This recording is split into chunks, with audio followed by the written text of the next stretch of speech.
Hey everyone, Beyond TCG here, back again with another Pokemon Horizon Rising set review. Today is the second to last episode, so we're almost at the end of the set, but we're going to be finishing off our Pokemon with the colorless Pokemon, as well as starting off with our general item cards and Pokemon tools. So I hope you're as excited as I am to finish this set off and then start planning some deck building. As always, before we start, one of the things I want to note is these cards were made at the pokecardmaker.net/creator. This is a custom built tool. This is not sponsored or anything. It's just the website that was used to build these cards. It's really, really great for making custom cards, and I hope to see other people there making their own custom Pokemon sets. All right, so taking a look at what we're going to see today. So for our normal type Pokemon, we kind of have the standard. They have three basics this time, two basics that are going to evolve into a stage one and their stage one. So a little bit less than all the other types, but still a decent amount. And then just like the other types, they're going to have two basics that evolve into a stage one and then into a powerful stage two. And then for the items, this is a little bit different. There's going to be 12 items, but I want to note that this set is built as if it would be a standalone set, like as if no other Pokemon set existed. So you're going to see 4 reprints there that you already know. That way, if you do decide to play the set, you have access to cards that you would expect, as you'll see. But there is 8 brand new item cards, which is always good. And then similar case with the Pokemon tools. Although there's 7 of them in total and 4 of them are reprints, you will see 3 brand new powerful Pokemon tools. So yeah, let's hop into some ideas. Starting off with our normal Pokemon, they have a lot of generic effects. And when I say generic effects, I mean, like draw cards or deal a little extra damage based off of this or that. Nothing super type-based, but kind of very splashable on any deck, which is kind of where I think their purpose serves best, is that anti-meta card. And as I said below here, that means discarding tools or stadiums or special energy. The kind of things that there's probably some deck that really, revolves their strategy around, but not every deck is going to do that. So you kind of like to have normal around in case of a specialized deck, but your deck's not really going to base around most normal Pokemon. And of course, they're going to be the best at drawing cards. That way you just can always run them if you need more card draw. All right, let's check out some Pokemon. All right, starting off with our non-evolving basics, we have Ditto here, although I should say this one does evolve. It's got 40 HP. It has just an ability called Mimic Evolution. You may evolve any Stage 1 Pokemon in your hand onto this Pokemon that could evolve on a basic Pokemon in your discard pile.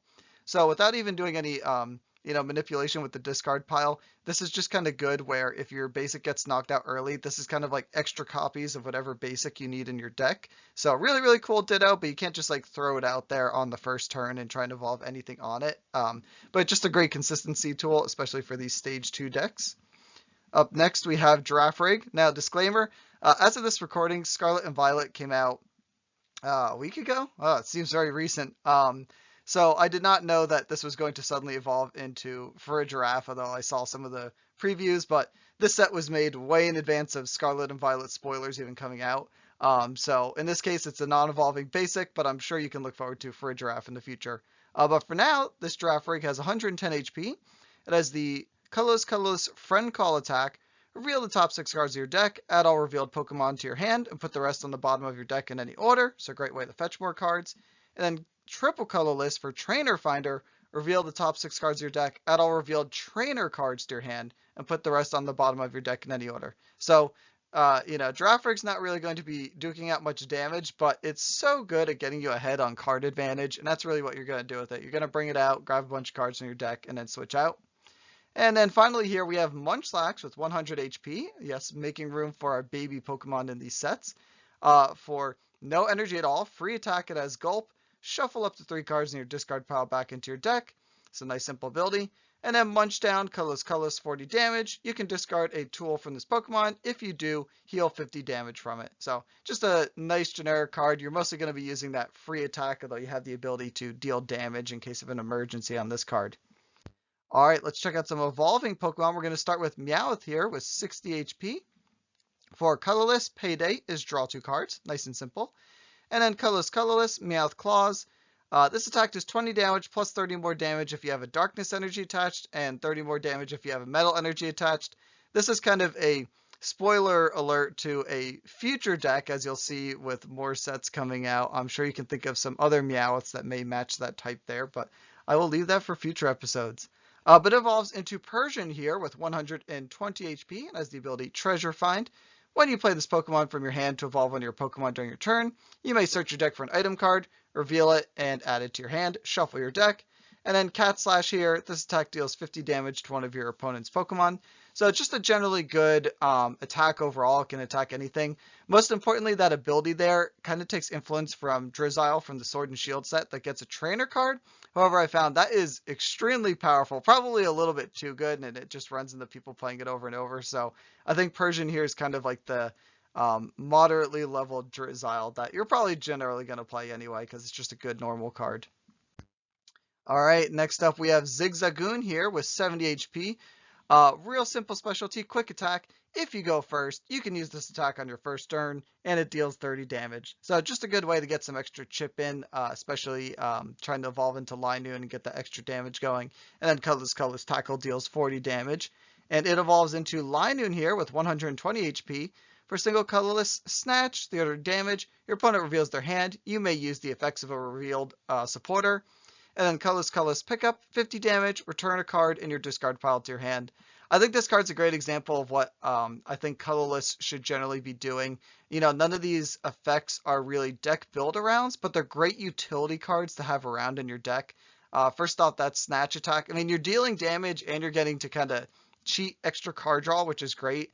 And then again, the Pickup to get that recursion back. So, you know, it's just another way to kind of support your deck and keep the consistency going. And up next, to start with our Stage 2 evolutions, we have Whismur here with 80 HP. For colorless as Whale, your opponent switches their active Pokemon with one of their benched Pokemon. So just a standard way to kind of protect this basic Pokemon until it evolves. And it evolves into Loudred here with 110 HP. Colorless Hurricane Voice deals 80 damage. You may move your opponent's Pokemon tools and special energy to any of your opponent's other Pokemon in any way you like. So this is another kind of fun anti-meta card. Obviously 80 damage for 2 energy is pretty decent, but the fact that if your opponent is trying to take advantage of any tools or special energy, you can just throw them on some benched Pokemon or get them out of the way or throw them on something that totally doesn't want them. So great anti-meta card. And then this card's really going to shut some decks down. Exploud here has 200 HP. It has the ability Shout Through the Land. Your opponent's Pokemon have no abilities the turn they come into play. And then Colorless Boom Burst deals 140 damage, and it's unaffected by your active opponent's abilities. This is such a strong card. You can think of the amount of Pokemon that you play from your hand to the bench or you evolve into. And this just says, nope, they don't actually do anything, which some decks shut down. And even the decks that you can wait a turn, I mean, you just heard that phrase, wait a turn. You never want to do that in a card game. So this is my example of like just an awesome anti-meta card that will really slow your opponent down and make them have to play around it or do something regarding it. All right, and for our next evolution, we start with Starly here with 70 HP. For colorless, it has Bird Song. Search your deck for up to 2 basic Pokemon and put them onto your bench. Shuffle your deck, nice and simple. And then Colorless Fly, 40 damage, return this Pokemon and all cards attached back to its owner's hand. So Starly's looking like it could be KO'd next turn. This is a great way to get it out and then switch into something with more HP. It evolves into Staravia with 100 HP. Blow Away, when you play this Pokemon from your hand to evolve one of your Pokemon during your turn, you may discard a special energy, Pokemon tool, or stadium card. So again, just another anti-meta, gets rid of these cards that some decks may be built around. And then Colorless Fruit Peck deals 40 damage and you draw a card. So nice and simple mid-range attack. And finally, it evolves into Staraptor here with 190 HP. And it has Roost, Colorless, heal all damage from this Pokemon. Or Colorless Brave Bird, 140 damage, but it deals 40 damage to itself. So obviously this card kind of combos with itself because you can attack and then try and Roost next turn to get the HP back and then attack and etc., or do that in any corner. Or in general, there may be a little bit of stalling going on there with that Roost attack. I mean, as long as Staraptor can pull that off, that means you're going to need to get more damage off. So definitely a card that you'll need an answer for. All right, going into the item cards here. So obviously I don't really need to tell you what item cards is or what my plan is. It's typical. The one thing that I want to again re-mention is I'm just going to go through the reprints real quickly on one side, and then I'll go into the brand new cards. I didn't really scour the internet to get the best images here, so bear with me on that. The big thing that you should care about is what do these cards do, because as we know, even though the Pokemon are a lot of fun, when you look at today's competitive decks, they are full of item cards and supporters and all sorts of trainer cards in general. So when you're looking at these cards, be thinking about how do they support my deck? Because we have all these Pokemon, now we need the consistency. So definitely keep that in mind, especially when we're looking at these brand new cards, how they'll affect your competitive decks. So let's start off with our reprints here. We have Switch. Switch are active with one of your bench Pokemon. This is a classic. I don't think the game would be good without it. It just shuts down all these different statuses and important things like that. We have Ordinary Rod. This is the shuffle 2 Pokemon in your discard pile or shuffle 2 basic energy or both. Obviously, there's a lot of decks that end up discarding Pokemon a lot. You need to shuffle them back in, and I think this is very important to have in the meta. Rare Candy. Obviously, I very much care about our stage 2s in this game and the ability to get them in even faster. I think this card becomes a lot more powerful now that the stage 2s are worth getting in the play, as opposed to a lot of the stage 2s you normally see in the TCG. So this one I look forward to seeing players enjoy more often. And then finally, Evolution Gems. I could not find art for Evolution Incense. I'm going to be honest with everyone. It just does the same thing. Search your deck for an Evolution, reveal it, put it in your hand. I think that kind of card's essential in this kind of format. And it's all about just making sure that players get to their fun cards. All right, new item cards. Oh, sorry, couple more reprints. Full Heal. This card is normally bad in the TCG. You would never play it, but as you can see, I've kind of upped the power of statuses. They're going to be a little bit more frequent, and you might see things like the Carnivine earlier that might really lock you down. So I wouldn't be surprised to see if players ended up running this, and definitely stay tuned for a future episode about how I would encourage a different rule set for statuses to kind of make the game more fun. Also, one more. This is sort of a reprint, but sort of a little bit updated. So this is Unknown Fossil for all the fossil cards that you'll see in this set, as well as future sets. The one thing that I added onto it that I think is the reason why fossil decks are just no good is you can see this card can be played for to your active spot if it's in your opening hand.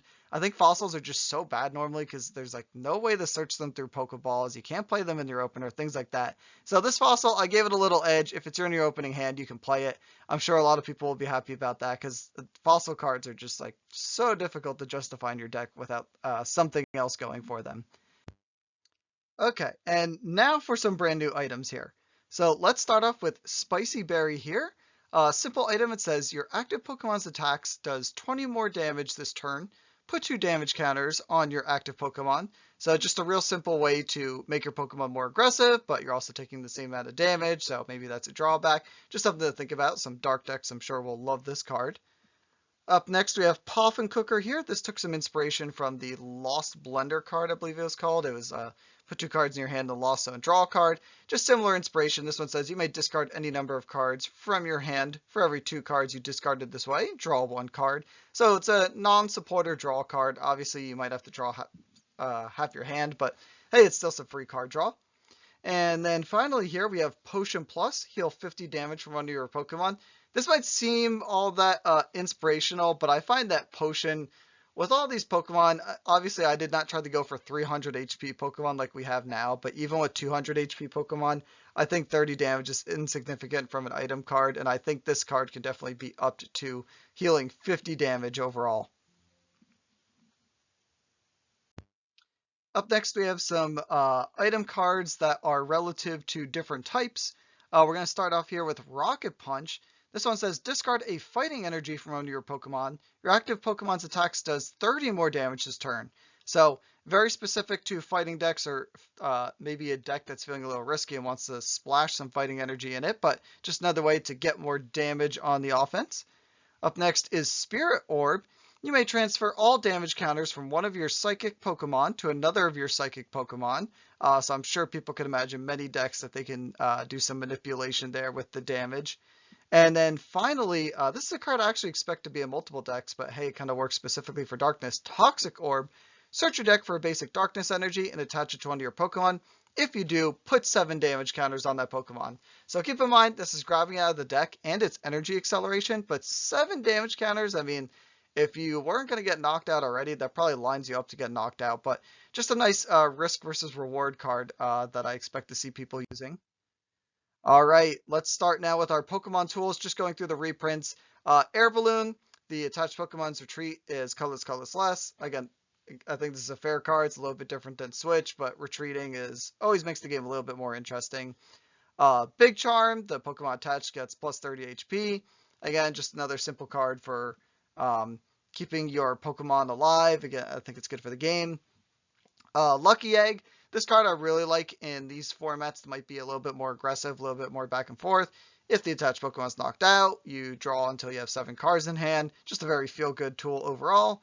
And then Rocky Helmet, another one where if you're damaged, you put 2 damage counters on the attacking Pokemon.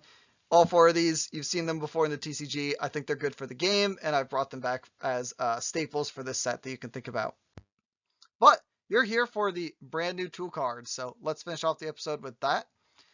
We have EXP Crystal here. You may attach 2 energies from your hand to the attached Pokemon for your energy attachment for the turn. So this one, you attach it, and then you can go, I attach from hand, and I attach from hand again for my energy attachment. Doesn't mean that you can like put one here and then one on another Pokemon, specifically the Pokemon that has the energy, and your 2 energies can only go to that. But again, this is a great way to kind of get that acceleration going. You have to run some more energies, and you got to run this tool, but it's just kind of a great card to kind of come back with an attack when you need it.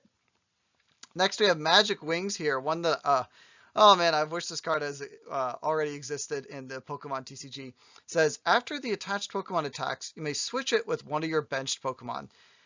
This is just makes your Pokemon able to do hit and run strategies, which there's so many times I want to be able to do that damage and get out of there specifically. That's a weakness of so many decks. So I think this is a really great tool card, and I can see some decks using it already. And then finally, we're going to finish this episode off with Shed Shell. When the attached Pokemon is knocked out, you may search your deck for Pokemon that can evolve from it and put that Pokemon onto your bench. Shuffle your deck. This is another card that I wish had existed already and would make evolution decks so much better. If you can think of the amount of times that your basic or stage 1 got like boss's orders and then knocked out immediately and you're like, well, I didn't even get to start the game yet. This tool card was built with that in mind. It literally ensures, yes, you're going to lose a prize card. You got to keep that in mind. But you're still going to make sure that you get that evolution into play. And even better, you're getting it out of your deck and basically cheating the evolution out. So that's going to wrap up today's normal Pokemon along with some items and tools. Next week is the final preview episode, and stay tuned, there's content after that as well. But we're going to be going over our supporter cards, which we know are important, our stadium cards, and even some exciting special energy. So as always, let me know what kind of cards were your favorite. I always love seeing the feedback, and I love seeing the support everyone's been doing. If you like what you're seeing, definitely leave a like on the episode. But as always, I love hearing from all of you, and can't wait to see you in the next one to wrap up our first Pokemon set here. I've been Beyond TCG, and I'll see y'all later.